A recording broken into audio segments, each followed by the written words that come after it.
Bueno, muy buenas noches, sí. Ahora, pues me invitaron hoy pues, a hablar de la confesión. Y aquí me decía, mira, mejor que hablar, ¿por qué no lo lleva todo y se confiesen ahora con el padre Jordi? Y yo creo que es lo mejor que podemos hacer, una clase práctica, no teórica. Pero es importante hablar del sacramento de la confesión, porque es un sacramento que casi nadie entiende. Y los católicos empezando primero, que nadie entiende. Si no lo entienden los que no son católicos, menos lo entienden los católicos. Y prueba es que ustedes van cuando hay confesión, ¿cuántas personas ven en la cola de confesarse? 6 o 7. Casi siempre son viejitas que ya no pecan porque no tienen ánimo. Pero entonces a la hora de la comunión, ¿cuántas personas ven que van a comulgar? 400, 500. Y yo lo dije la vez anterior que dimos aquí la charla de la Eucaristía. Yo decía, y yo me pregunto, digo, ¿estamos en una iglesia de santos o estamos en una iglesia de sacrílego? Porque comulgar el cuerpo de Cristo sin estar en comunión espiritual con el Señor sea sin pecado, eso es sacrilegio, no es pecado, es sacrilegio, es una ofensa mayor a la divinidad de Dios. Y San Pablo lo dice en la carta a los Corintios, el que come sin discernir el cuerpo de Cristo se traga su propia condenación. Y son palabras duras del apóstol. Se traga su propia condenación. Y dice, por eso hay tantos enfermos y tantos se han muerto entre ustedes, porque comen el cuerpo de Cristo sin discernir el cuerpo de Cristo. Y San Juan Pablo II hizo un hincapié tremendo en la confesión. Y Benedicto XVI hace también un hincapié en la confesión, la importancia de la confesión. Esta semana el Santo Padre les habló a los sacerdotes de dos cosas que hacen mucha falta. Primero, que dediquen tiempo a la confesión, porque eso es otra cosa. Yo voy a la hora de almuerzo al gimnasio y siempre yo me compito, a esa hora me trompezan al gimnasio 4 o 5 sacerdotes a la hora de almuerzo. Y un día que nos íbamos un viaje por Israel, le dije a uno, me hace falta que me confiese. Y dice, ¿era aquí? Digo, si no están los curas, no están en el confesionario, pues me tengo que confesar en el gimnasio. Y me confesó. Porque es verdad que cuán difícil es encontrar hoy en día, y el Santo Padre acaba de decir, y no lo estoy diciendo yo, lo dijo el Santo Padre, la necesidad que el sacerdote dedique tiempo a dos cosas, a confesión y a dirección espiritual.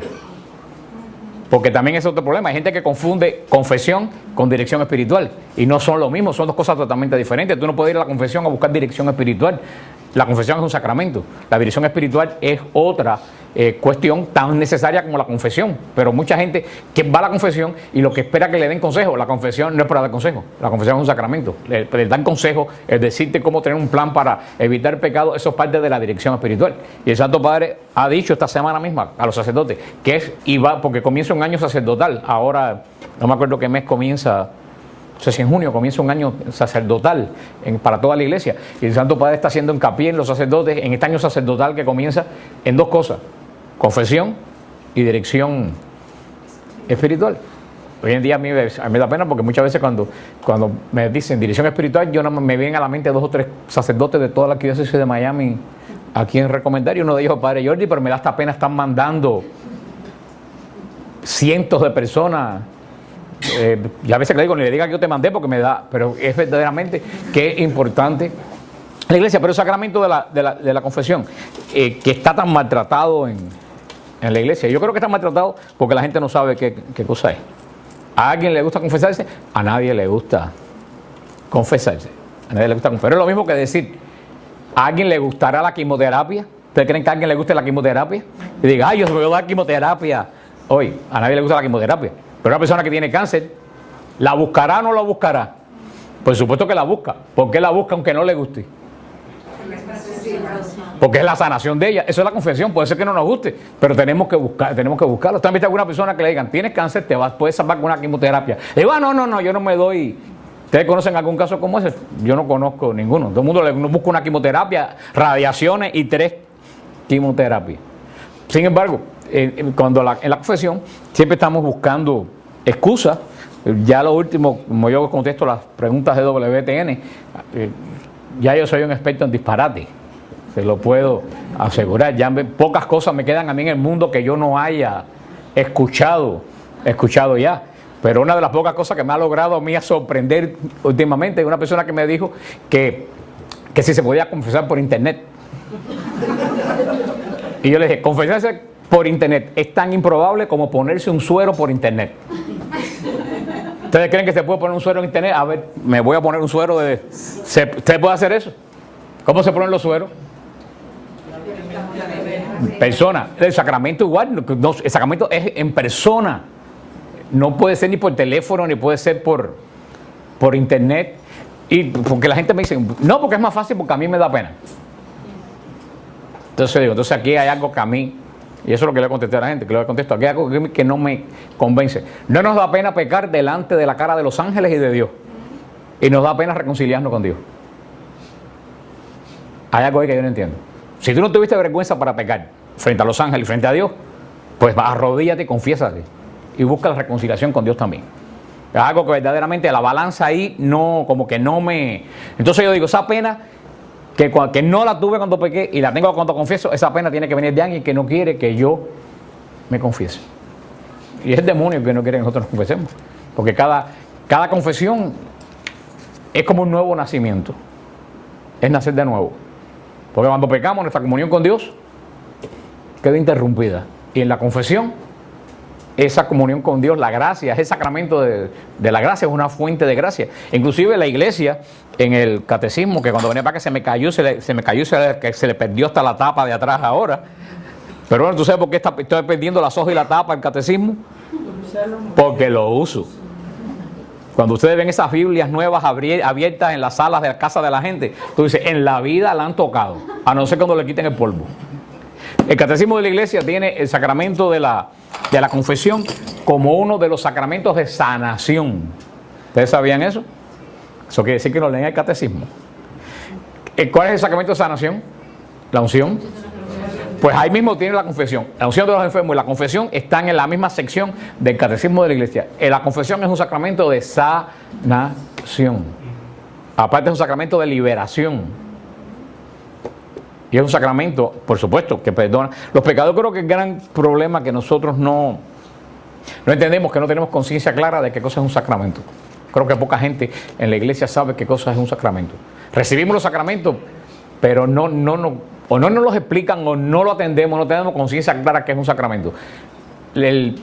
Entre comillas, el negocio de la iglesia, cuando digo negocio, le puse dos comillas. El negocio de la iglesia es un negocio espiritual. Es un negocio espiritual. Es trabajar con el espíritu. Entonces, en el mundo del espíritu, hoy en día, cuando todo el mundo quiere que le prueben las cosas, hoy en día queremos probar las cosas. Alguien va y se lleva un microwave, un televisor, sin primero ver que funciona. ¿Ustedes creen que lo hace? A mí nunca se me olvida cuando llegué de Cuba, lo primero que me dijeron fue, no compres cosas eléctricas en el pulguero porque no las puedes probar y después te las venden y están malas. O sea que hoy en día todo el mundo quiere probar las cosas. El carro, antes de tú comprar un carro, tú siempre te invitan a dar una vuelta por la cuadra. Todo el mundo quiere probar. Sin embargo, en el mundo espiritual, que es el mundo donde la iglesia opera, es un mundo donde es del espíritu al espíritu. Y hoy en día todo el mundo quiere probar. Por eso que la iglesia ha definido siempre, desde los primeros siglos, un sacramento como una acción que no se ve, que se anuncia por un signo que se ve. Una acción que no se ve, que se anuncia por un signo que se ve. Porque hoy es la misma confesión que vamos a ver después. La gente dice, yo me confieso con Dios. ¿Cuántas veces lo han oído decir ustedes? Y digo, yo también me confieso con Dios. ¿Cómo comienza la misa el domingo? Yo confieso. ¿Ante quién? Ante Dios. Yo me confieso ante Dios. Pero ahora viene la segunda pregunta. ¿Cómo tú sabes que Dios te perdonó? ¿Te mandó un email? Hoy en día, como vamos con, ¿cómo se llama? Con los text messages, a lo mejor te manda un... ¿Cómo yo sé que Dios me perdonó? Porque dice la palabra de Dios que hay pecados que no se perdonan. Ahí es donde viene la cosa. Es una acción, el perdón de Dios es una acción del Espíritu de Dios al Espíritu del hombre. ¿Se ve o no se ve? No se ve. Entonces la iglesia, para que tengamos certeza de que ocurre, la anuncia con un signo que se ve. Entonces tú sabes que cuando ocurre el signo, la acción que no se ve, ocurre. Ocurre. Todos los sacramentos tienen un signo que se ve, que anuncia una acción que no se ve. A ver, es más común de todo. ¿Cuál es el signo del bautismo? El agua. El agua es el signo. Si ustedes van al bautismo de un niño, hacen toda la liturgia y no le echan el agua en la cabeza al muchacho, ¿qué dicen ustedes? No lo bautizaron. Por supuesto, el agua bautiza. No, el agua es agua de la pila, de la llave, de como le digan en cada país de ustedes. El agua no bautiza. ¿Quién es que bautiza? El Espíritu Santo de Dios. El agua anuncia en qué momento el Espíritu Santo está operando en el espíritu del que se bautiza. Cada sacramento tiene un signo. Por ejemplo, en el bautismo, ¿por qué el agua? Porque en la cultura judía, cuando en caminar por el desierto, en esos 40 años a los judíos se le quedó en los genes algo. ¿Tú sabes qué se le quedó en los genes a los judíos? La sed. Sí, eso es lo que es caminar. Ustedes tienen que ir al monte, tienen que ir al desierto de Sinaí, para que ustedes vean esa extensión gigantesca de piedra sin agua, decir dónde vamos a tomar. O sea, el judío sabe que el agua es necesaria para la vida. Por eso que el signo del bautismo es el agua. El bautismo es necesario para tener la vida eterna. Cada sacramento tiene un signo que se ve. ¿Cuál es el signo de la confirmación? El signo de la confirmación es la imposición de mano del obispo y la unción con el aceite. Ese es el signo que se ve, pero anuncia la obra que no se ve. La Eucaristía. Todo el mundo sabemos la Eucaristía. Es el pan y el vino que se convierte en el cuerpo y la sangre del Señor. Pero eso es lo que vemos a Cristo encima del altar, con los ojos, con la barba. No, lo vemos sacramentalmente, real, pero sacramentalmente bajo el signo del pan y del vino. Así la unción de los enfermos, ¿cuál es el signo que se ve? Cuando se le ungen las manos, los pies, los ojos, los oídos. Ese es el signo que se ve, anuncia que estamos pidiendo para que esa persona reciba la gracia de la sanación y la gracia del perdón de los pecados. O sea, cada sacramento tiene un signo que se ve, que anuncia una obra que no se ve. La confesión tiene su signo también, que vamos a ver. Por eso es que sabemos realmente que Dios nos perdona, porque cuando ocurre el signo sabemos que Dios nos está perdonando, por las mismas palabras de Jesús. Pero en la vida sacramental, que es la vida fundamental de la iglesia, para mí, después del bautismo, por supuesto, todos los sacramentos son importantes, pero después del bautismo, la confesión tiene un lugar especial, porque inclusive ni siquiera puedes acercarte a recibir a Cristo si no estás en gracia. Es como tú restauras tu comunicación, tu comunión con Dios. Lo triste es que algunas personas ven el sacramento de la confesión como un paso para comulgar. Yo me confieso primero y porque voy después a comulgar. Y son dos sacramentos que no tienen absolutamente nada que ver uno con otro. El sacramento de la confesión es para perdonar los pecados. Si tú estás en pecado, necesitas el perdón de los pecados, vayas a comulgar o no vayas a comulgar, tú debes recibir el sacramento. O sea, no ver la confesión como un paso ¿a qué? A la comunión, que es como mucha gente lo ve. Es un sacramento totalmente separado de la Eucaristía. Por supuesto, si no estamos en gracia de Dios, no podemos recibir no solo la Eucaristía, ningún sacramento. Yo creo que uno de las grandes orígenes de la cantidad de divorcios que hay hoy en día es que la gente va a recibir el sacramento del matrimonio sin confesarse. Tú vas a recibir una acción del Espíritu Santo, ¿y cómo está tu alma? En pecado. Empiezas ofendiendo a Dios la vida nueva. O sea que no es un paso solamente a la comunión, es como tú restauras la gracia que has perdido en este caminar. Y eso es lo que el Señor nos provee. Sí, como hablamos cuando dimos la charla de la Eucaristía, hablamos cuando dimos la charla de María en las Escrituras, dice San Pablo en la carta a los Hebreos, en el capítulo 9, que todo lo que hoy en día en el Nuevo Testamento, en la iglesia, es realidad, está anunciado con un signo en el Antiguo Testamento. ¿Se acuerdan? Cuando expliqué la Eucaristía les dije que ¿cuál era el signo de la Eucaristía en el Antiguo Testamento? La Pascua judía. Y hablamos de la Pascua judía. O sea, todo que está en el Nuevo Testamento tiene una raíz ya en el Antiguo Testamento que lo anuncia. Pero en el Antiguo Testamento, ¿qué cosa es? Un signo. Y en la iglesia, ¿cómo es? Realidad. Es realidad. Le expliqué cuando hablamos también de María, por ejemplo, que una vez, ¿por qué sabemos que Jesús es hijo único, que no tiene ningún tipo de hermano? Porque todas las anunciaciones en el Antiguo Testamento angélicas eran de un solo hijo varón. ¿Se acuerdan cuando el ángel anunció a Sara que iba a tener Isaac, un hijo. Cuando le anunciaron a Sansón, un hijo. Cuando le anunciaron a Isabel, un hijo. Siempre las anunciaciones angélicas son de un solo hijo varón. Esa es el precedente de ¿qué cosa? De la anunciación del ángel Gabriel a María.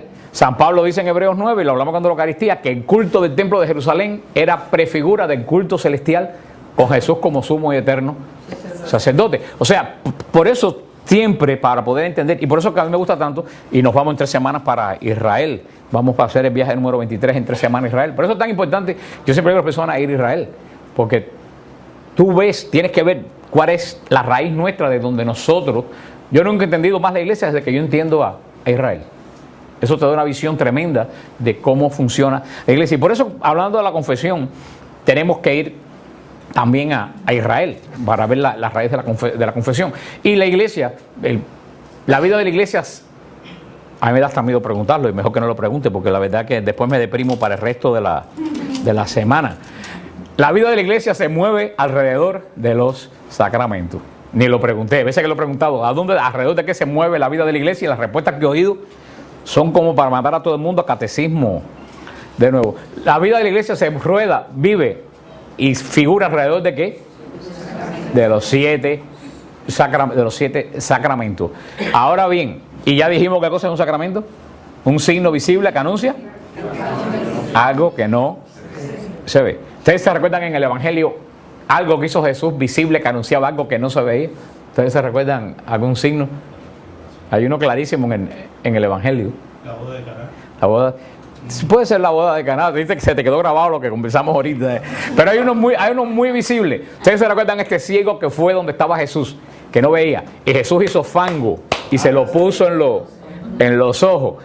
Y yo siempre me acuerdo porque ese es el número de tu ministerio. Y le dijo, ve a la piscina de Siloé y lávate los ojos en la piscina de Siloé. Y el ciego atravesó todo Jerusalén con los 2 parches de... Jesús necesitaba ponerle fango en los ojos al ciego para que viera. Él le dio la vista a otro ciego, nada más que le dijo, ¿qué quieres ver? Ve. ¿Por qué le puso los parches aquellos de fango en ese momento al ciego? ¿Qué cosa eran los parches aquellos en los ojos? Un signo. Imagínense, este hombre que todo el mundo lo conocía, que pedía fuera el templo, lo ven atravesar todo Jerusalén con 2 parches de barro. Todo el mundo lo empezó a seguir, que es lo que estará haciendo. Cuando llega a la piscina de Siloé, Siloé quiere decir la piscina del enviado, la piscina del Mesías, del enviado, y se lava los ojos, ve. ¿Tú me entiendes?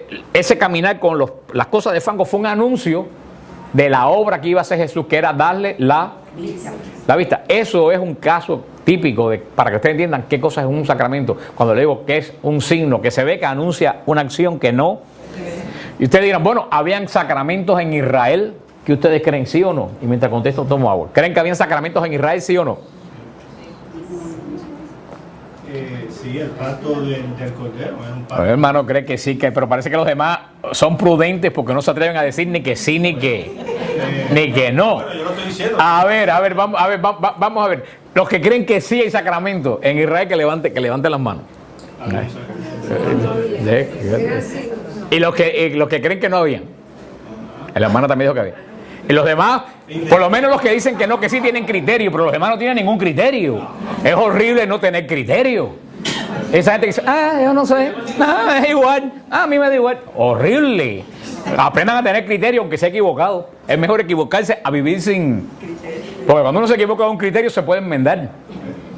Pero una persona que no tiene criterio no tiene arreglo. Pero como yo sé que ustedes no que tengan criterios, que lo hacen por prudencia, sí, en Israel había sacramento, lo que no se llamaban sacramento. ¿Qué cosa es un sacramento? Una acción que no se ve, que anuncia, un signo lo anuncia que se ve. ¿Qué cosa era toda la liturgia del templo?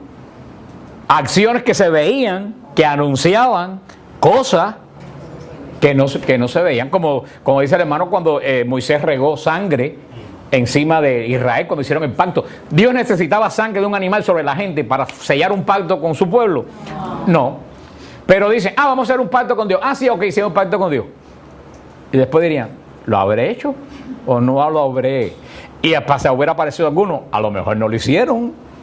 Ahora, ¿cómo ellos estaban seguros que tenían un pacto con Dios? Porque la sangre les cayó arriba. Cuando ellos decían, ¿lo tendré o no lo tendré? ¿De qué se acordaban? De la sangre. Eso es un signo que se ve que anuncia algo que no. Ustedes están cogiendo la idea que le estoy diciendo. Los sacrificios del templo. Dios necesitaba que mataran corderos en el templo. Dios necesitaba eso. En absoluto. ¿Qué cosa era el sacrificio de los corderos? Acciones que Israel hacía visible para saber que Dios estaba haciendo algo que no se veía. Y toda la vida del templo de Israel, lo que han leído el Levítico, que las personas, yo mismo antiguamente de recibir el Espíritu Santo, yo pensaba que el Levítico era un libro aburrido, pero el Levítico es un libro espectacular, es un libro impresionante cuando tú lo lees desde el punto de vista de la fe, no cuando lo lees sin ton ni son. El Levítico, casi toda la vida del templo giraba alrededor de qué ustedes creen que giraba la vida del templo de Israel. Calendario, por supuesto. Pero estás muy levítico tú últimamente leyendo los libros, eso. El calendario, pero giraba alrededor de los sacrificios. Claro que había un calendario litúrgico igual que nosotros, pero todo lo que el centro de Israel era el altar de los sacrificios. Si ustedes van al Levítico, había sacrificio para todo. Para todo. El Levítico estipula sacrificio para cualquier tipo de... Estaba el sacrificio de Harat, que era el sacrificio para pedir la absolución del pecado. Era el sacrificio de Harat, era cuando se hacía un sacrificio de una persona que había pecado y ofrecía un animal a Dios, y ese animal se sacrificaba y se comía la carne del animal y se le entregaba al sacerdote la piel y la mayor parte de la carne. Y ese sacrificio era para pedir perdón por los pecados de una persona que había cometido, como estipula el Levítico, distintos tipos de pecados. Y había otro tipo de sacrificio que era el Asham. El Asham era un sacrificio de restitución. Y eso es muy importante. El cordero se sacrificaba al lado norte del altar, y este sacrificio de Asham era muy importante porque, y es lo que vamos a ver con la confesión, que se nos ha olvidado a nosotros, y de ahí vienen los grandes problemas con la confesión. Todo pecado exige retribución. Hoy en día no se habla de eso. No lo dijo yo, lo dijo el Santo Padre el otro día, que los sacerdotes tienen que trabajar en la homilía. En la homilía hay que preparar la homilía, y lo dijo el Santo Padre. Yo no me atrevo a decirlo porque a mí me arrastran por Miami, pero como lo dijo Benedicto XVI, pues remito a él. Hay que preparar la homilía. Y yo creo que muchas veces no se dicen muchas cosas porque las homilías no se preparan. Pero la retribución es esencial en una persona que se arrepiente. Le pongo un ejemplo. Todo el mundo sabe, algunos políticos que nos gastamos aquí en Miami y en todos los Estados Unidos y América Latina, ni hablar, vamos a tocar el tema. Ahora se aparece un señor de estos, oye, aquí tenemos toda esta gente de Wall Street, ustedes vieron este señor que defraudó en 50,000 millones, que ahora finalmente cogió cárcel, 50,000 millones. Ahora imagínate, yo robo 50,000 millones, entonces me arrepiento y digo, ay, me arrepentí de robarme los 50,000 millones, pero sigo viviendo en un rascacielos en Manhattan y manejando todos los carros. O como pasa, estaba viendo el otro día hoy, estaba oyendo a yo no sé quién que le pusieron 2 años preso porque se había robado 50 millones. Y yo dije, chico, ¿está bien el negocio ese? Me meto 2 años preso y cuando salgo, ¿cuánto tengo? 50 millones. Yo trabajo 2 años y no llego ni a 100,000. Llego yo. Está bien el negocio ese. ¿Tú sabes qué es lo que falta? ¿Tú sabes lo que es lo que falta ahí? Restitución. Una persona que roba 50 millones de dólares y se arrepiente, ¿tú sabes lo primero que tiene que hacer? Devolver los 50 millones que se robó. Esa es la restitución. Aquí yo conocí un caso hace por los años 80 y tanto, casi 90, un caso aquí en Miami, de este señor. Era en aquellos años turbulentos de la droga aquí en Miami, que este señor era uno de los grandes traficantes de droga de Miami, y él inclusive vivía en una mansión, no voy a decir en qué lugar para que las personas no empiecen a especular si lo conocen, porque es una historia vieja, y inclusive tenía un avión privado que ahí hasta hacía sus negocios. Y una vez él dio testimonio ese día que yo lo oí, que una vez él iba y bajaron a echarle gasolina al avión en una de las islitas, y una señora de las islitas, de esas pequeñas islitas del Caribe, le dio un librito al al Señor. Le dijo, por favor, lea esto. Y dice que según él se iba caminando, la señora le iba diciendo, no dejes de leerlo, no dejes de leerlo, léalo. Y él lo echó en la bolsa que llevaba y se lo olvidó.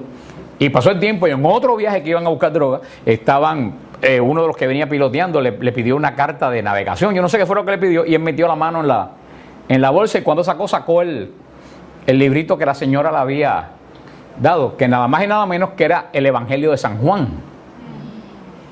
Y él lo empezó a leer. Y él se enteró, aterrizaron cuando el amigo le dijo, oye, llegamos, porque no paró de leer el Evangelio de San Juan. Y tuvo una conversión tremenda. Y ese señor se convirtió. ¿Tú sabes cuando ese señor se convirtió? Lo primero que hizo, devolver absolutamente todo el dinero que él tenía habido de la droga. Y de vivir en uno de los repartos más caros de Miami, yo lo conocí en un apartamentito así, ahí en Kendall, de una habitación, yo lo conocí. Todo lo entregó. Eso sí es retribución. Y este sacrificio a Shan, que también lo vamos a ver ahora en la confesión, que está en el Levítico 5:14, era una persona que había pedido perdón por sus pecados, entonces quería hacer retribución por sus pecados, porque hay pecados que se pueden retribuir, como el caso que yo les acabo de contar de este señor, pero hay pecados que no se pueden retribuir. Vamos a ver si a alguien se le ocurre algún caso de un pecado que no se puede retribuir. El homicidio. Alguien que mata a otra persona se arrepiente 1000 veces, pero puede devolver la vida, no puede paliar el dolor de la persona a quien afectó. No, hay pecados que no se pueden retribuir. La calumnia. Si fuéramos a ser justos en la confesión, si tú calumnias, tú debías ir a las personas a las cuales tú le dijiste la calumnia y decir, he dicho mentira. Esa es la verdadera retribución de los pecados que vamos a ver. Pero en Israel, como habían cosas que no se podían retribuir, cuando una persona no podía retribuir el mal que había hecho, ¿qué es lo que hacía? Ofrecía el sacrificio de Hasham. O sea que habían dos sacrificios, uno por el perdón de los pecados y el otro ¿para qué? Para la retribución. Esas eran acciones que se veían porque mataban el cordero, pero ¿qué es lo que anunciaba? Que el pecado de esa persona había sido perdonado. Llega el nuevo pacto, como dice Hebreos 9, a mí me encanta la carta a los Hebreos, el capítulo 9 de Hebreos es el más espectacular de todo. ¿Qué es lo que dice Hebreos 9? Que todo el culto del templo de Israel, el templo de piedra, todo el culto, ¿a dónde se pasó? Al cielo. Dice Hebreos 9 que el templo de Israel de piedra era prefigura de lo que es el cielo. Y Jesucristo, muerto y resucitado, ¿o qué lugar ocupa en el nuevo pacto? El de sumo y eterno sacerdote. Lo que hacía, los que vinieron a la clase de la Eucaristía, ¿cuántos vinieron a la clase de la Eucaristía de los que están aquí? De los que vinieron, pues se acuerdan, cuando que yo les expliqué que el sumo sacerdote vivía, ¿cuál es la función principal del sumo sacerdote en Israel? Ministrar el perdón de los pecados. El sumo sacerdote vivía para el día de Yom Kippur, cuando se ministraba, era el dispensador del perdón de Dios. Ese lugar, ¿quién lo ocupa? Jesús, en el cielo. O sea, que cuando lo expliqué con la Eucaristía lo dije, que nosotros pensamos que la Eucaristía es algo que yo hago en la tierra para que llegue al cielo, es al revés. La Eucaristía nace en el cielo y de ahí baja a la tierra. Por eso que dice el Apocalipsis, que el apóstol Juan dice en el Apocalipsis, que él ve descender del cielo ¿a quién? A la nueva Jerusalén, vestida como una novia. Y alguna gente piensa que es que Jerusalén va a bajar con un platillo volador, va a bajar y eso no es lo que, eso es lo que, ¿qué es lo que quiere decir Juan con eso? Que la primera Jerusalén, ¿tú sabes de dónde es? De la tierra. ¿Quién la hizo? El rey David con palacio. La primera Jerusalén es ¿de dónde? Pero la segunda Jerusalén no es de la tierra, es del cielo. Es la Jerusalén espiritual a la que todos pertenecemos. Por eso que ve que no es que descienda del cielo con un platillo volador, sino que no está hecha por nosotros. La Jerusalén es de allá arriba y de allá viene hacia. No como nosotros pensamos, ay, bueno, Eucaristía, das la alabanza a Dios. Tú le das alabanza a Dios, pero antes que tú le des alabanza a Dios, Dios es el primero que te ha bendecido con su presencia en el altar. Y vemos que dice en Hebreos 9 que el culto de Israel el culto ese de Israel que había, pasa al cielo de una forma espiritual con Cristo como sumo y eterno sacerdote. Es maravilla que los protestantes, que para todos citan el Antiguo Testamento, se hagan los locos cuando llegamos a esta parte. Porque si había un sacrificio por expiación de los pecados, para que la gente tenía que hacer algo para recibir el perdón de los pecados, esa es la base de lo que en el Nuevo Testamento va a ser una realidad. ¿Y cuál es la realidad esa en el Nuevo Testamento? Está en el versículo más claro. Es que pasa como con la Eucaristía. Las cosas, yo verdaderamente no me gusta hablar mal de alguien, pero yo disfruto hablando mal de los protestantes. Es algo de lo cual yo me tengo que confesar y tengo que hacer retribución. Tengo que tener que ir a alguna iglesia pentecostal y pedir perdón públicamente, porque sinceramente yo lo disfruto. Yo lo disfruto. Yo no entiendo a los protestantes. Ellos han encontrado, ustedes han oído hablar de la oración de Javé. ¿Algo usted lo ha mencionado? Ellos han encontrado la oración de Javé, que son dos versículos perdidos en la inmensidad del Antiguo Testamento. Y cuando llegan a la presencia, mi carne es verdadera comida, no la ven. Cuando vamos a ver el versículo que vamos a ver ahora, las cosas claras no la ven. Entonces las cosas que están perdidas por ahí, la ven y la entienden. Eso es un misterio espiritual. Pero esto que voy a decir, ¿dónde comienza?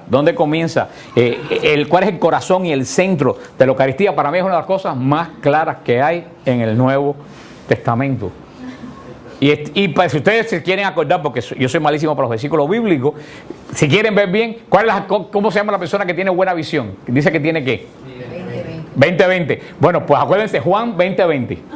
Para tener buena visión, Juan 20-20. Eso quiere decir tener buena visión. ¿Y qué dice el capítulo 20 del Evangelio de San Juan? El primer versículo dice, el primer día de la semana. O sea, estamos hablando ¿qué día? El día domingo. Pero ese domingo es especial. Es el domingo de la resurrección. En el versículo 19, vamos a empezar un versículo antes para poder entender, pero para que sea didáctico, ¿se acuerden? San Juan 20. Pero vamos a ver en el 19. Dice, al atardecer de aquel día, el primero de la semana. ¿Cuál era aquel día? El domingo. Pero era un domingo muy especial. ¿Qué domingo era? El día que Jesús venció a la muerte. Dice, al atardecer de aquel día, el primero de la semana, estando cerrado por miedo a los judíos las puertas del lugar donde se encontraban los discípulos, se presentó en medio de ellos Jesús y le dijo, la paz esté con ustedes. Fíjate qué interesante, muchas veces nosotros perdemos, de tanto oír las cosas, no hay nada más terrible que la rutina. De tanto oír las cosas, le perdemos el sentido. Fíjate, estas palabras son trascendentales, son las primeras palabras que Jesús dice, resucitado. Jesús no ha dicho nada anteriormente. Después que el hombre se reconcilia con Dios, algo que no pasaba desde Adán y Eva, un hecho trascendental. El primer hombre que vence la muerte. La primera palabra que sale de ese hombre muerto y resucitado, ¿qué cosa es? La paz esté con ustedes. Que en hebreo se limita a una sola palabra, shalom. Shalom es más que paz. Shalom es, yo deseo que toda la tranquilidad de Dios esté. Mira tú qué interesante es la paz, que Jesús, la primera palabra de Jesús resucitado, después que baja de la cruz, vence a la muerte, es, yo les deseo que ustedes tengan paz. Hermano, eso es lo más importante hoy en día. Tú puedes tener millones, pero con millones no se compra la paz. Te lo puedo asegurar. ¿Cuánta gente conozco yo con mucho dinero que en todo el dinero del mundo no le basta y no pueden tener paz? Y se van a psiquiatras y los psiquiatras los atiborran de pastillas, pero eso no es paz. Porque cuando se le pasa el efecto de la pastilla, ¿qué es lo que se encuentran adentro de ellos? La misma falta de paz que tenían antes de tomarse las pastillas.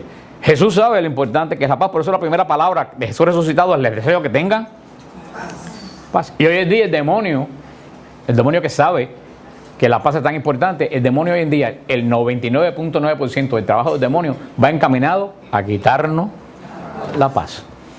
Y somos tan estúpidos que quienes le decimos al demonio, pues ¿dónde me tiene que atacar? Somos nosotros mismos. El demonio no tiene ni que tomarse el trabajo de averiguar pues dónde le quito la paz. Nosotros mismos le decimos al demonio, oye, agárrame por aquí, que esto es lo que me quita la paz. ¿Cómo nosotros le decimos al demonio pues dónde nos tiene que dar duro para quitarnos la paz? ¿Cuándo se lo decimos nosotros? Cuando nos quejamos, cuando tú te quejas, tú le dices al demonio, óyeme, esta área a mí me molesta. Y el demonio dice, ajá, para allá voy. Y hace así, y mientras más te aprieta, ¿qué haces tú más? Más te quejas. Y mientras más te quejas, ¿qué dice el demonio? Voy por buen camino. ¿Qué hace? Aprieta más y termina en una opresión. Y todo comenzó, ¿por qué? Por yo mismo darle. Yo cuando me enteré de eso, yo digo, de por mí jamás se va a enterar qué cosa es lo que me molesta. Y eso es lo que se llama caminar. Eso es lo que se llama, que no tiene que ver con esto, pero ya que lo dije, por algo el Señor quiere que lo diga. Eso se llama caminar en fe. Eso se llama caminar en fe. Ahora en este momento, como está la situación, te quedas sin trabajo. ¿Y qué es lo que hace la gente? Ay, Dios mío, ¿en qué momento tan grande me he quedado yo sin trabajo? Más nunca en la vida voy a conseguir. ¿Y qué dice el demonio? Ajá. Así que a él lo que le quita la paz es no conseguir. Y a cuánto lugar vas a aplicar, él llega primero y te cierra la puerta. Tienes problemas en el matrimonio y empiezas a decir, a llamar a todo el mundo. Ay, qué desgracia. Mira, este hombre yo no lo soporto. O quién me habrá mandado a casarme con esta bruja. Bastante que me dijeron. ¿Y qué dice el demonio? Ajá, así que es el matrimonio y empieza a meter más problemas en el matrimonio. De esas pobres madres que siempre están diciendo, este hijo mío me va a matar. Créanme que la mata. Le estás diciendo al demonio, lo que a mí me quita la paz es los problemas de mi hijo. Y tu hijo se llena de problemas. Por eso lo más importante es caminar en fe. ¿Qué cosa es caminar en fe? Y aunque digo que no tiene que ver con esto, pero a alguien le servirá el sayo cuando el Señor me lo ha puesto que lo diga. Caminar en fe es cuando hay una situación difícil en tu vida, decir, yo sé que el Señor tiene poder para arreglar esta situación. ¿Te quedaste sin trabajo? Yo sé que el Señor tiene un trabajo para mí mejor que el que tuve. ¿Se demora en venir? Yo sé que el Señor está buscando para mí algo que ni yo mismo me lo imagino. Y dice San Pablo, cuando la cosa se pone color hormiga, entonces tú tienes que empezar a dar gracias por el milagro. O sea, cuando la cosa se pone peor, en vez de quejarte, más que tienes que empezar a dar gracias, Señor, porque yo sé que si esto está tan malo, porque ya tú lo resolviste. Y el otro me quiere quitar la paz. Si ustedes empiezan a hacer eso, hermanos, créanme que van al quitarse de arriba una cantidad tremenda de problemas. Caminar en fe, no caminar en queja. Pero, ¿y eso por qué lo digo? Porque es lo más de Jesús desea. Las primeras palabras de Jesús resucitado es lo que él le desea al mundo, a su iglesia, que tengamos paz. Dice en el 20, dicho esto, le mostró las manos y el costado. Fíjate tú que interesante. Jesús resucitado casi nunca lo conocían los discípulos. Les costaba trabajo porque algo cambió en la apariencia de Jesús cuando resucitó. Algo sigue siendo Jesús físico, porque Jesús no resucitó en espíritu. Eso es una herejía que yo le decía a un hermano en estos momentos, que quien diga que Jesús resucitó espiritualmente y no en la carne, está excomulgado, late sentencia. La excomunión late sentencia es automática a una persona que diga herejía que atente contra la fe de la iglesia. Late sentencia en el derecho canónico. Y alguna gente dentro de la iglesia están diciendo que Jesús no resucitó físicamente, que resucitó espiritualmente. Y para mí, aparte de ser una herejía, es una estupidez de grado sumo. Porque para resucitar, ¿cuál es la condición previa a resucitar? Está muerto, ¿no? ¿Y el espíritu se muere? No. Entonces no puede resucitar. ¿Qué es lo que resucita? ¿Qué es lo que se murió? O sea, no hay que tener conceptos teológicos. No sé que el demonio se mete en la mente de algunos teólogos pasados de moda, que no se han enterado que el modernismo se acabó. Estamos en la era posmoderna. Ya se acabó esa época de los 70 de la iglesia, donde cada cual decía disparate. Y eso se pasó de moda. El pueblo de Dios ya no quiere cosas nuevas. El pueblo de Dios quiere volver a lo que perdimos, con lo cual nos iba muy bien. Pero bueno, cuando es Jesús que cambia, Jesús que cambia, se queda con una sola cosa de antes de la resurrección. ¿Con qué se queda? Con las llagas. Las llagas de Jesús tendrían que haberse sanado cuando se resucitó. Se queda con las llagas. Y fíjate que el manto de Turín, los que han analizado el manto de Turín, dice que hay sangre en todas las llagas, hay sangre, 2 veces sangre. Hay una sangre más antigua y una sangre más nueva, como cuando se abre una herida. O sea que Cristo sangró el Viernes Santo y después hay sangre encima de la sangre, de 2 o 3 días después. Fíjate que cuando Cristo resucita, las heridas se vuelven a abrir y Jesús se queda con las heridas. ¿Y qué es lo primero que hace Jesús cuando le dice, la paz está con ustedes? ¿Tú sabes por qué? Lo dice el profeta Isaías, en sus llagas hemos sido sanados y Él nos trae, Él cargó el castigo que nos merece la paz. El profeta Isaías dijo que nuestra paz venía de las llagas de Jesús. Por eso cuando nos desea la paz, que es lo primero que le muestra a la iglesia, las llagas. Aquí se cumple lo que dice Isaías. Mis llagas es la garantía de que ustedes pueden tener paz. Dicho esto, le mostró las manos y el costado. Los discípulos se alegraron al ver al Señor. Jesús le dijo otra vez, la paz esté con ustedes. Fíjate que le dice la paz, le muestra de dónde viene la paz y le vuelve a decir, yo quiero que ustedes tengan. Y ahora dice la gran comisión. Fíjate, aquí en este lugar están solamente los apóstoles. Reciben esta comisión. Los apóstoles, ¿qué le dice? Como el Padre me envió, también yo los envío a ustedes. Aquí hay un envío, una comisión. El Señor mandó a toda la iglesia, o a la gran comisión. ¿Cuál es la gran comisión de toda la iglesia? Vayan por el mundo predicando el Evangelio. Eso es para toda la iglesia. Esa es la gran comisión. Pero eso es para todo el mundo. Esta gran comisión ahora no es para toda la iglesia, es solamente para los apóstoles. Fíjate lo que dice, y es lo que vamos a entender. Como el Padre me envió, yo los envío a ustedes. Ahora tenemos que preguntar, ¿quién el Padre envió a quién? A Jesús. ¿Y a quién envió el Padre a Jesús? ¿Cuál es la misión esencial que el Padre envió a Jesús? Perdón de los pecados, la redención. El Padre mandó a Jesús a la redención. Ahora Jesús va a mandar a los apóstoles, ¿tú sabes a qué? A lo mismo, fíjate que es lo mismo. Él no dice, como el Padre me envió, yo los envío a ustedes ahora a predicar. No, como el Padre me envió, también yo los envío. Y eso es lo que tenemos que entender. El Padre manda a Jesús a perdonar los pecados en la cruz. Ahora Jesús va a mandar a los apóstoles a ministrar lo que Él mereció en la cruz. Y lo que dice a continuación, fíjate lo que dice. Dicho esto, sopló y les dijo, reciban el Espíritu Santo. ¿Cuántos días faltan para Pentecostés? Espero que esa me la digan. A ver, ¿cuántos días faltan para Pentecostés? 61. Ay, Señor, ten misericordia de mí, del mundo entero. Faltan 50 días.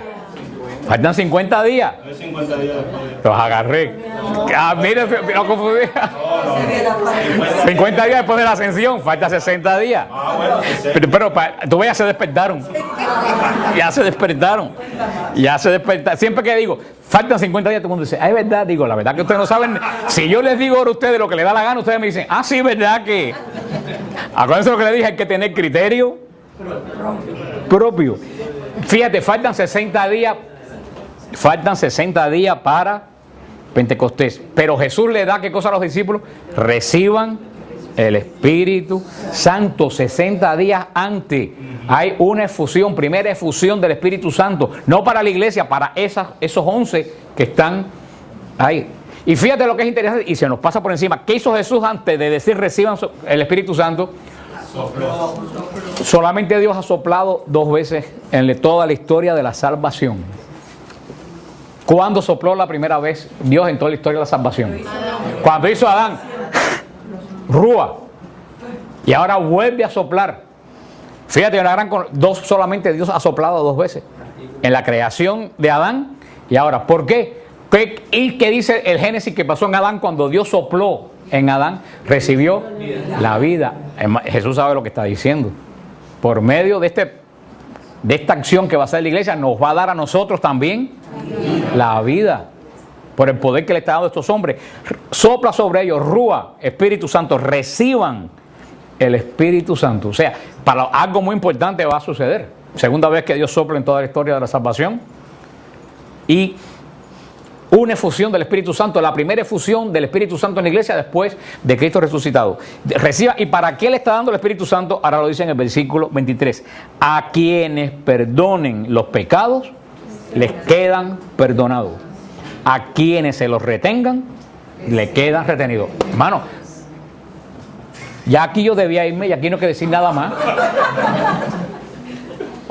o yo soy muy inteligente, o yo soy brillante, o aquí Jesús está diciendo, a quienes ustedes perdonen, yo perdono, y a quienes ustedes no perdonen, yo no perdono.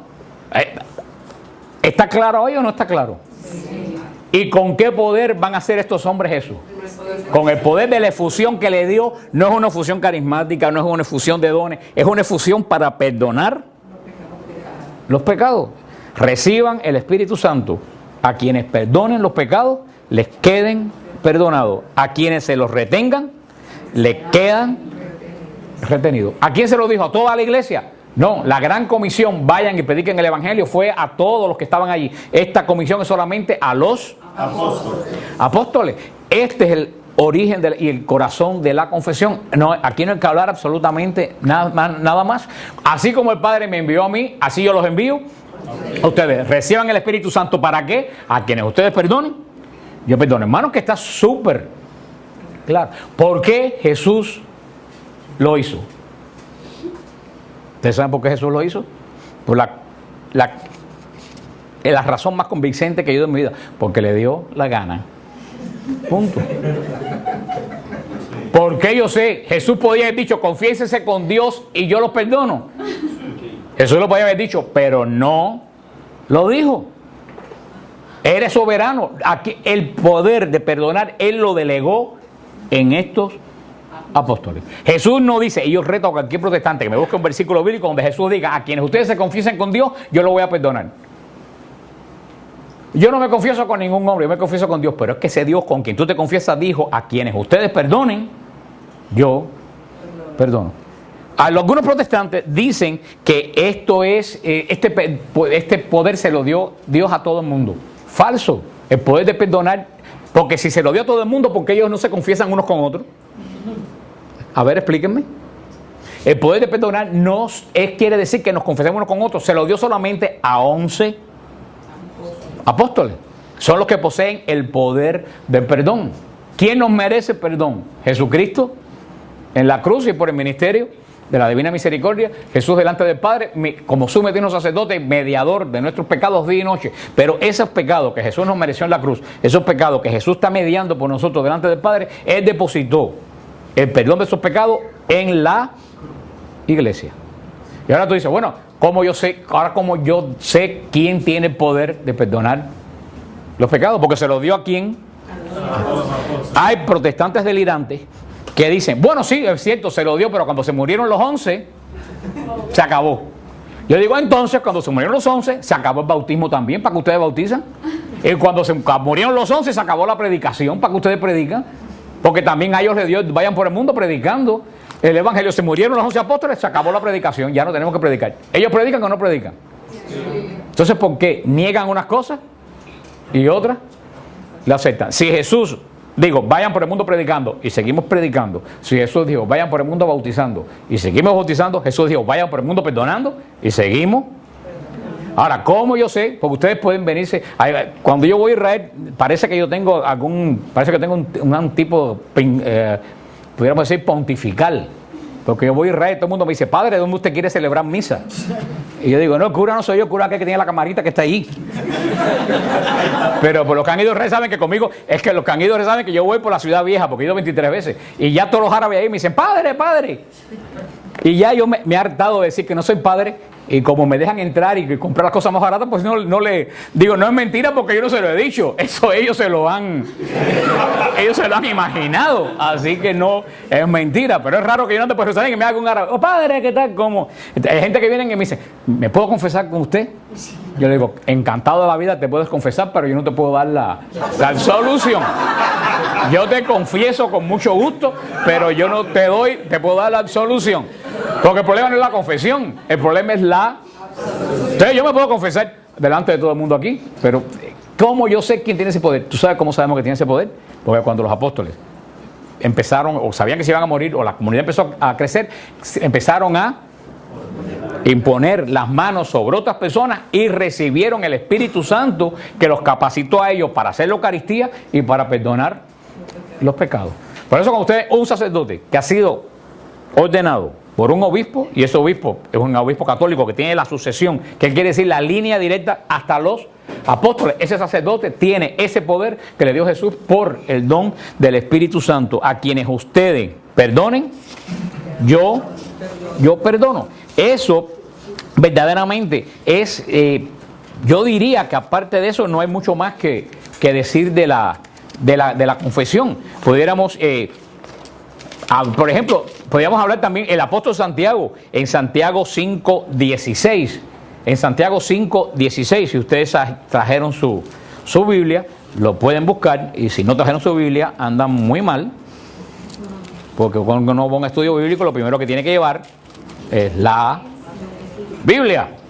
La Biblia, no estoy diciendo nada nuevo. Los católicos tenemos que acostumbrarnos a andar con la Biblia cuando vamos a estudiar la Biblia. ¿Tú sabes por qué? Porque decimos, yo voy atiendo. Te puedo asegurar que cuando pases la estatua de San Miguel Arcángel que está ahí, ya se te olvidó lo que hablamos aquí. Te lo puedo asegurar, porque muchas veces la clase que doy, como la Eucaristía, tienen tanta información que es humanamente imposible que la gente no la retenga. ¿Tú sabes por qué yo la retengo? Porque le he dado 70 veces la he dado, no porque sea inteligente. Pero cuando uno lee, es diferente. En el capítulo 5 de la epístola de Santiago, versículo 16, dice: confiésense pues mutuamente sus pecados y oren los unos por los otros para que sean curados. Aquí dice los protestantes, ¿tú ves? Claro, confiésense uno a otro. Entonces la confesión es con el sacerdote. Pero no hay nada más terrible en la Biblia que sacar un versículo fuera de contexto. Como dice hay alguien que lo dijo, un texto fuera de contexto es un pretexto. Tú no puedes coger un versículo. Sí, lo dice. Confiésense pues mutuamente sus pecados y oren unos por los otros para que sean curados, hablando también del sacramento de curación junto con la confesión, que es la unción de los enfermos. Pero si tú vas al versículo anterior, al 13, dice: sufre alguno entre ustedes que ore, está alguno alero que cante, está enfermo, llame al presbítero. Llame al presbítero, está diciendo, llame al presbítero. Confiésese uno a otro. Está hablando con el presbítero, porque dice que llamen al presbítero. El apóstol Santiago, como dice, lo comenta también. Ya desde los primeros tiempos de la iglesia existe la confesión. El problema es que la confesión no existía en la forma que la conocemos ahora. En la forma que la conocemos ahora de confesión de tú a tú. Las personas que dicen que hay que quitar la confesión, yo le digo, magnífico, vamos a quitar la confesión. Yo le digo, te conviene que vamos a poner la confesión que sea como en la época de los apóstoles, en el siglo I. Todo el mundo me dice, sí, qué bueno. Y tú sabes cómo es la confesión en el siglo I. Pública. Y de ahí se quedó en la misa, la reminiscencia se quedó en la misa antes de comenzar los sagrados misterios. Reconozcamos. Ahí se paraban la gente y decían en voz alta sus pecados. Y después el sacerdote decía lo mismo que dice ahora, cuando dice como una fórmula en la misa que parece la fórmula absolutoria: el Señor tenga misericordia de nosotros, perdone nuestros pecados. Esa era la absolución de ese momento de los pecadores. Así que si a ustedes no les gusta la confesión privada, podemos decirle al Santo Padre que la reinstaure pública. Era pública. En los primeros 3 siglos de la iglesia la confesión era pública, hermano, y después que confesaban públicamente tenían que sentarse en la parte de atrás de la iglesia vestido de saco de penitencia. ¿Y tú sabes qué? Yo estuve leyendo hoy, como estaba buscando otra, poner aquí la lista del siglo II y III del ayuno de los pecadores. Les voy a poner un ejemplo. Una persona que fornicaba por primera vez, 7 años de ayuno. Y una persona que fornicaba por segunda vez, 10 años de ayuno. 10 años ayunando vestido de saco.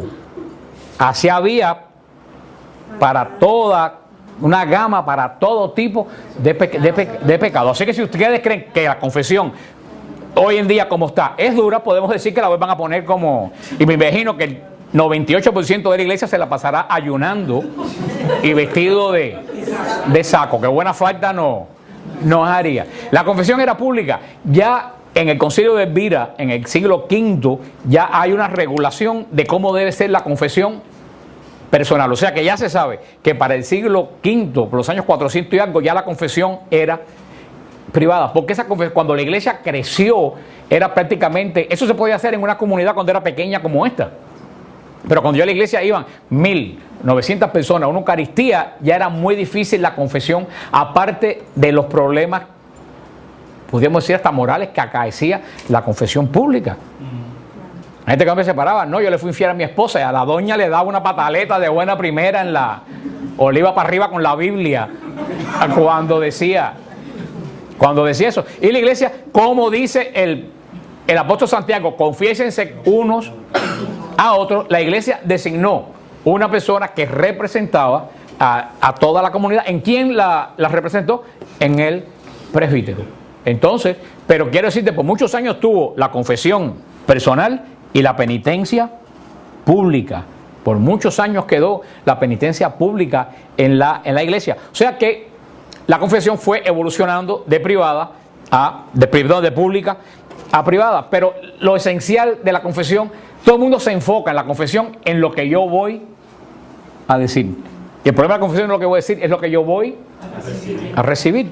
El poder no es que Jesús no dijo en ningún lugar que nosotros debemos decirle al sacerdote lo que nosotros hemos hecho. Lo que sí sabemos con certeza, que el Señor le dio el poder en Juan, ¿qué cosa?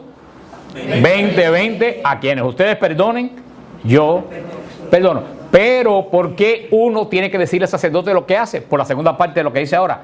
A quien ustedes se los retengan, yo se los retengo. Y ahí es donde viene el problema. Hoy en día, muy pocos pecados, no sé si es por negligencia o no sé por qué, muy pocos pecados se retienen. Pero el sacerdote tiene poder para no perdonarte. A mí, de hecho, me lo hicieron una vez. A usted no le importa qué pecado yo confesé, pero me lo hicieron una vez. El sacerdote me dijo, no te doy la solución hasta que no soluciones este asunto. Ve y soluciono y después yo te doy la solución. Yo tenía 20 o 21 años. Y a mí nunca se me ha olvidado. Eso me sirvió para saber que yo tenía que solucionar. Yo usé un caso aquí en Miami, una persona que se fue a confesar que estaba metido en droga, y el sacerdote le dijo, no te doy la solución hasta que no vayas a Nueva Vida, a Nuevo Caminar y pases un retiro de alcohol y droga. Después que lo pases, yo te doy la solución. Porque el sacerdote tiene poder para retener. Y hoy en día, por ejemplo, un hombre va a confesar y dice, padre, voy a confesar, estoy casado, tengo 4 hijos y tengo un amante. El sacerdote no puede darle la solución. Tiene que decirle, antes de dar solución, termina con la amante. O sea, como hay pecado, porque sería, y fíjate, el Señor le dice unas palabras que baja a los presbíteros. En Timoteo le dice unas palabras a Timoteo que la gente ha interpretado mal, y no me acuerdo el versículo ahora, pero es tremenda. San Pablo le dice a Timoteo, ten cuidado a quien tú le impones las manos. Ten cuidado a quien tú le pones las manos, porque puedes cargar los pecados. Y la gente piensa que es la oración. No, tú sabes que se está refiriendo a la ordenación sacerdotal. Ten cuidado, tú no puedes ordenar sacerdote a cualquiera, porque tú puedes, el mal que esa persona haga, tú eres el responsable delante de Dios. Pero eso también se puede aplicar verdaderamente en la misma confesión. No podemos ir a la confesión como rutina, así reza 3 Padres Nuestros y vete, y se acabó, porque el sacerdote tiene que saber qué pecado tú tienes para saber si puede perdonar o retiene el pecado hasta que haya una solución. Por eso es la importancia de decirle. Yo he hablado con muchos sacerdotes que me han dicho, para mí es extremadamente penoso confesar. Me han dicho sacerdotes muchísimo, me dicen, yo paso más pena confesando que el que viene a confesarse. Porque una persona que es delicada espiritualmente no quiere saber las suciedades de los demás. A mí me han dicho, sacerdote, tú sabes las cosas que yo oigo.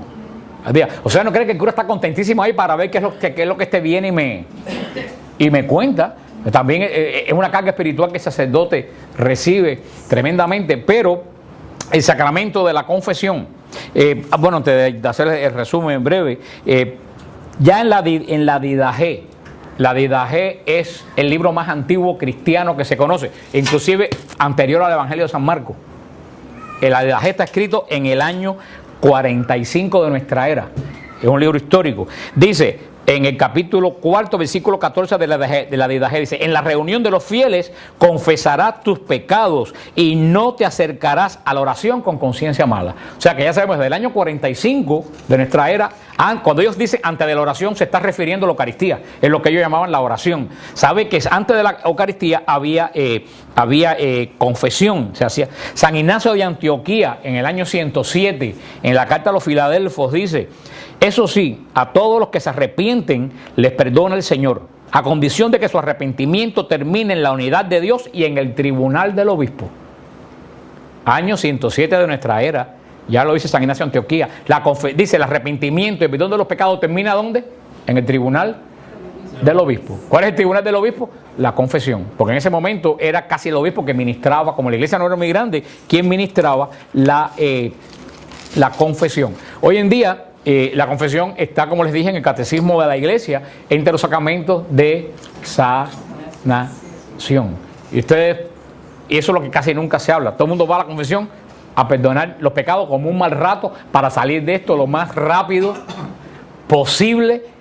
Hermano, la confesión, por supuesto que perdona los pecados. Y tú sabes, ¿cuál fue la primera palabra que Jesús dijo resucitado? Las primeras palabras que salieron de la boca de Jesús: la paz sea con ustedes. A quien ustedes perdonen, yo. La confesión, hermano, es fuente de paz. La confesión es fuente de paz. Mucha gente lo que necesita, en vez de tomar pastillas para dormir, ¿tú sabes qué cosa es? Una buena confesión. Porque cargamos pecado sobre pecado sobre pecado. Cuando el sacerdote te dice: yo, con el poder que me ha dado a la iglesia. Fíjate lo que dice el sacerdote, no te dice: yo te perdono, vete. No, no, no. Él dice: yo, no con mi poder, con el poder que me ha dado la iglesia. Te absuelvo de tus pecados. ¿Porque yo quiero? No. En el nombre del Padre, del Hijo y del Espíritu. El sacerdote no ministra con el poder de él, está ministrando el poder de Dios. Cuando el sacerdote dice esas palabras que tú oyes, que ese es el signo de la confesión, que se ve porque se oye, pero que no, por ejemplo, como le estaba diciendo, para que ustedes me entiendan, yo me confieso con Dios. Ok, ¿cómo tú sabes que Dios te perdonó? Cuando el sacerdote dice: yo, con el poder que me ha dado la iglesia, hasta el absuelvo de tus pecados, en el nombre del Padre, del Hijo, del Espíritu Santo, en ese momento tus pecados quedan perdonados y olvidados. No solo perdonados, olvidados. ¿Tú sabes lo único que tiene Dios malo? La memoria. Dios tiene pésima memoria. A él se le olvida todo el mal que tú le has hecho. Y una vez alguien me contaba, no sé dónde, porque a mí me han contado tantas cosas, que había una señora que iba continuamente, y esto es una historia real, que dice: el Señor se me apareció y me dijo tal cosa. Ustedes saben, estas personas que siempre que hablan con el Señor todos los días, todas horas, toman café con él y todo. Y el sacerdote, tú sabes, le dijo: ya está, esta mujer me tiene ya hasta las orejas. Le dijo: yo quiero saber si el Señor debería estar hablando contigo. Dile al Señor que te diga cuál fue el último pecado que yo confesé. Se la puso y la señora volvió al otro día y le dijo: ¿cuál fue el pecado que el último que te dijo? Dice: el Señor me dijo que no se acordaba. Y el sacerdote dijo: tú estás hablando con el Señor. Porque el Señor, inmediatamente que perdona, olvida. Hermano, la confesión es fuente de paz, es fuente de paz cuando tú confiesas tus pecados. ¿Y por qué cuando dice: yo te absuelvo en el nombre del Padre, del Hijo y del Espíritu Santo, tú quedas perdonado? Porque Jesús lo dijo: a quienes ustedes perdonen, yo perdono. Y Dios no miente ni incumple lo que promete. Por eso es fuente de perdón. No solo fuente, es fuente de sanación. ¿Por qué es fuente de sanación? Porque hay pecados que llevan enfermedad. Hoy en día inclusive la ciencia lo reconoce como las enfermedades psicosomáticas. Tienes depresión, a lo mejor te puede dar úlcera. Entonces, hay enfermedades que están relacionadas con problemas que la ciencia llama problemas, nosotros lo llamamos pecado. Cuando el Señor perdona el pecado, sana si hay una enfermedad producto de ese pecado. Porque no todas las enfermedades son producto de pecado. Hay enfermedades que son físicas, desbalance químico, un problema genético. Hay enfermedades que son físicas. Hay enfermedades que las causa el demonio. Pero hay enfermedades que son causa del pecado. Y así Jesús lo dejó bien claro, y eso sería otro retiro. Jesús sanó de las tres formas, pero Jesús sanó. ¿Se acuerdan el caso del paralítico? Que lo bajaron por un techo, un hueco que era en el techo, y estaba paralítico, no se movía nada. ¿Y qué le dijo el Señor? Tus pecados te son ¿El paralítico venía a la que le perdonaran los pecados? No. ¿A qué venía? A que le hicieran caminar. Por eso dijeron, pero ¿y este qué es lo que está? El Señor dijo, si ustedes creen que es fácil. Le dijo, levanta. ¿Qué cosa? Dijo después, toma tu camilla y vete. Se toma tu camilla, hermano. Toma tu camilla. ¿Qué es lo que tuvo que hacer? Préstame acá tu camilla. Un momentito. Levántate. ¿Estaba dónde acostado? Toma tu camilla y vete. ¿Tú sabes lo que el Señor le dijo? El día que vuelvas a pecar, vuelves a la camilla. Llévate la camilla para que no te olvides. Por eso Jesús le perdonó los pecados, porque la enfermedad de él era producto de un pecado. Por eso le dijo, tus pecados te son perdonados. Y por eso le dijo, mi hermano, cada cual de nosotros tenemos una camilla. Que más vale que no nos olvidemos de la camilla, de donde el Señor nos levantó, para no volver a ella. La confesión sana y la confesión libera. Libera. Si tú tienes una atadura del demonio, cuando se te perdonan los pecados, esa atadura queda rota. La confesión libera. Esos son los tres aspectos de la confesión. Perdona, sana, libera. Ahora yo quisiera ver, si no todo el mundo no quiere tener paz, si todo el mundo no quiere ser sanado y si todo el mundo no quiere ser liberado del demonio, entonces ¿por qué tenemos tanta reticencia de ir a la confesión? ¿Por qué tenemos tanta reticencia de ir a la confesión? Hay veces que yo me lo pregunto. ¿Será porque es el mismo demonio que no quiere que nosotros nos confesemos? Y un aspecto muy importante de la confesión, como les dije al principio, porque hoy en día te dice, confesaste, como dicen en Venezuela las cosas, un julongo, como le dicen a un bulto grande lleno de cosas, como le dicen en Venezuela. Hay una palabra para eso, en Maracaibo, como un jolongo, un coroto, eso de pecado, y le dice sacerdote, como penitencia reza 2 Padres Nuestros. Pero un momentico, penitencia, rezar. Rezar es penitencia. 2 Padres Nuestros y haz lo que ha echado por la boca ha sido sapo y culebra. Cuando antiguamente se confesaban los pecados, ahí el sacerdote ponía verdaderamente una penitencia. Que la penitencia, ¿qué cosa debe ser? Retribución. Ahí es cuando se ponía retribución, y ahí es cuando tú decías, contra qué trabajo me da decirle a esta persona, perdóname, lo que te dije era mentira, esa persona no es lo que yo te dije. Que ahí tú tomas conciencia del pecado que tú cometiste. No, reza un Ave María y ya vete. Yo creo que hay que volver a la verdadera penitencia. Pero tú sabes lo más triste del caso, que si tú no haces retribución del pecado, ¿tú sabes dónde tú vas a parar? Al purgatorio. El purgatorio es el lugar, y eso es otro tema, el purgatorio es el lugar donde nosotros vamos a retribuir el daño que hicimos y no reparamos.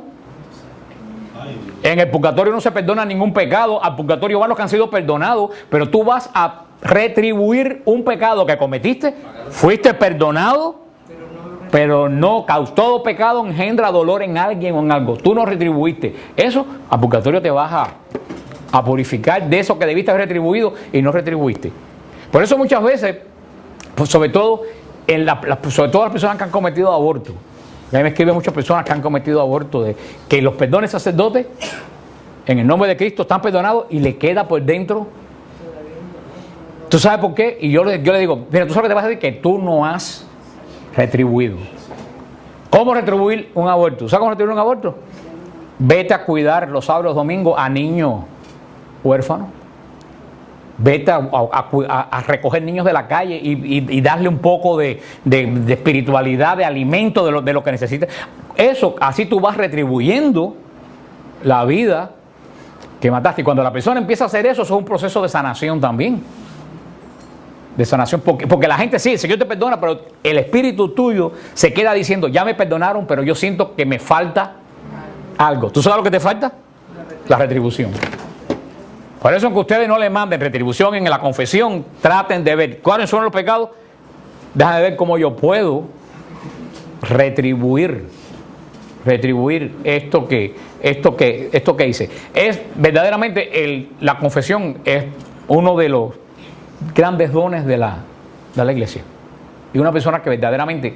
Y este tiempo de Cuaresma es un tiempo de confesión. Si tú dices, gente que nunca, gente que se han confesado, me escriben y me dicen, si hace 41 años que no me confieso. Le digo, ve al sacerdote, padre, hace 41 años que no me confieso, se me olvidó, ayúdame. Quiero decirte que el sacerdote, lejos de ponerse bravo, se va a encantar con una persona que hace 40 años. Es que la gente piensa, ¿el cura se va a poner bravo? No, si alguien llega y dice, hace 20 años no me confieso, en vez de ponerse bravo, yo creo que es una gran alegría. Saber, yo creo que si fuera sacerdote, para mí fue una gran alegría ver que la gente viene y se confiesa. Esa persona se está sanando, se está liberando, está recibiendo el perdón de Dios. Yo creo que, ojalá que este año sacerdotal, que el Santo Padre ha llamado, tome conciencia, los sacerdotes de nuestra iglesia y los fieles también, de que hay que dedicarle más tiempo a la confesión. No basta una hora, una vez a la semana. Y no solo hace falta dedicarle más tiempo a la confesión, hay que dar dirección espiritual. ¿Tú sabes por qué los sacerdotes no le alcanza el tiempo para confesar y para dar dirección espiritual? Porque están metidos en otros problemas de la parroquia que no es propio de ellos. Y el Santo Padre Juan Pablo II lo dijo 7 veces que vino a Estados Unidos. Le dijo a los obispos, los sacerdotes, ustedes no son administradores, ustedes son pastores. Que otros administren y ustedes pastoreen. Lo dijo Juan Pablo II 7 veces. No estoy diciendo nada nuevo. Ojalá que este año sacerdotal tome conciencia, los presbíteros de la iglesia, la necesidad. A mí nunca se me olvidó una experiencia que tuve en Sevilla en Semana Santa hace como 3 o 4 años. Yo me quería confesar y por supuesto aquí en Miami no me pude confesar. Y llegué a una iglesia el miércoles santo por la judería, por el barrio antiguo de judío de Sevilla, y estaba este sacerdote y le dije, padre, necesito pedirle un gran favor. Y me dijo, sí, como no, ven para acá. Y me dijo, ¿cuál es el gran favor? Dice, quiero confesarme. Me dijo, sí, yo te confieso ahora, pero ¿cuál es el gran favor? Digo, no, el gran favor es que me confiese. Dice, no, hijo, pero si para eso estoy yo aquí. Yo digo, bendito sea Dios. Yo iba con miedo porque aquí en Miami tú vas y le dices a un poquito, confiéseme y te pega una escandalera. Ven en marcha a las 2 de la tarde porque... Qué maravilla que ese sacerdote me dijo. Fíjate que no entendió lo que yo le dije cuando yo le dije, confiéseme. Me dice, ¿y cuál es el favor? O sea, él pensaba que yo le iba a, qué sé yo, a pedir dinero o algo y después confesarme. Ojalá. Decía San Ambrosio, y esto es muy importante, decía San Ambrosio en el año 395, agua y lágrimas no faltan en la iglesia. El agua del bautismo y las lágrimas de la confesión. Mira tú qué palabra más hermosa. Y decía San Agustín en el año 430, que nadie diga, cumplo la penitencia secreta ante Dios. ¿Acaso se dijo sin motivo, lo que desates en la tierra quedará desatado en el cielo? Eso es lo que quería decir en este momento, que tú no, que te confieses y después digas, bueno, yo y Dios nos arreglamos, y él y yo. Dice, no, lo que ates en la tierra se ata ¿dónde? Lo que haces en el cielo se ata en la tierra. Algo que tiene que ser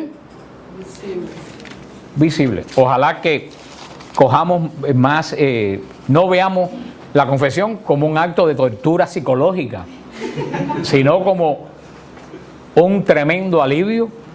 Yo por lo menos, no sé, cuando yo me confieso, yo salgo de ahí y me parece que me han quitado de arriba 10 toneladas de cosas que cargaba en mi espíritu. Me siento en cero, me siento limpio, puedo empezar otra vez.